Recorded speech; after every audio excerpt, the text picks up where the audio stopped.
Hello and welcome back to Jack Knives Reviews. I'm of course your host, Jack Knives. Today I will be reviewing the experimental horror film, Skinamarink. Two children wake up in the middle of the night and discover that they cannot find their father. As well as wandering in the dark, objects, doors, windows, all disappear and reappear, showing up on their roof and doing things that do not make any sense. Along with this is a strange, disembodied voice in the dark, giving them commands on what to do. First off, I want to just know, before I get into the movie, was I the only one when I heard the title who thought of this? Skinamarink, dinky dink, skinamarink, doo. I love you. Oh my damn. Anyway, sorry. So this is a very polarizing, weird, experimental movie. I can see the comparison between this and one of my favorite movies of all time, The Blair Witch Project, because it simultaneously could be seen as one of the scariest horror films. It could be conceived as a terrible, boring movie, and it could be seen as a divisive movie that may or may not resonate with people. This is one of those movies. In that vein, yes, I agree. But the difference is Blair Witch Project, essentially you are with the characters from the beginning of the story to the end of the story. In this movie, you're not really even sure where the story is. You're just as lost as the small 4-year-old that you are in the shoes with. Now, this movie can or can't work depending on a few factors. One, are you actually afraid of the dark? Don't lie now. Also, are you afraid of being alone? And finally, are you afraid of the unknown? Because truly, those three questions, if you answered yes to all three, yes, this is a terrifying movie. Because it feels like a nightmare. It feels like a nightmare that you would have as a small child. The movie leaves you with that loss, that feeling, that unending ease of what is going on. Like, what is actually going on? And you are never really given concrete answers. I mean, there's interpretations. There's multiple videos of people trying to nitpick each and every single solitary frame and try to dissect what is going on in this movie. But for me, I went in and I really just thought of the experience. I'm trying to see myself as the point of, I was a small child who was afraid of the dark.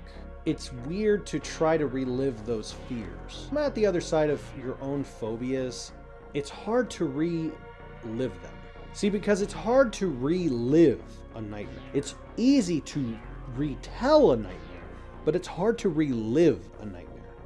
You know, honestly, after the movie was over, I'm like, this might be a really interesting, dark pilot for a remade Nightmare on Elm Street, because this feels like a nightmare, an actual nightmare. And honestly, I'm kind of curious to see if Robert Englund himself has seen this, because I kind of want to see his interpretation of what he sees about this. The movie itself has very little as far as concrete answers, as far as concrete visuals, and as far as concrete resonation. It's not a long movie.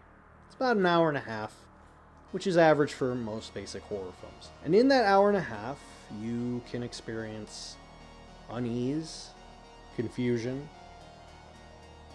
and maybe you do feel fear. Who knows? For me, it's hard to really gauge this kind of a movie. But what I do appreciate about the film is, one, the creator, writer, director, and filmmaker This was his first movie, and he made a massive gamble. Massive. In this sort of an experimental style. And whether he ends up being praised or lambasted, it's really depending on the audience themselves. The individual themselves. Do I recommend this movie? Yeah, I do. But you need to see it in the right frame of mood. You need to see it in the dark. Alone. It will mess with you if you do. When I saw it, I was in a movie theater, and I think there was one other person. And there were parts where I got a little creeped out. A little bit. Was I scared? Not really sure. Was I invested? Yeah. But do I necessarily think this would be a movie that I would consider a classic? Maybe not. Maybe it was a little finer polish. Maybe with just a few breadcrumbs for the audience to follow, it would be a classic. But as it stands, it is a good example of experimental filmmaking. Sometimes that's just how it should be. Sometimes experimental films can work and do become classics.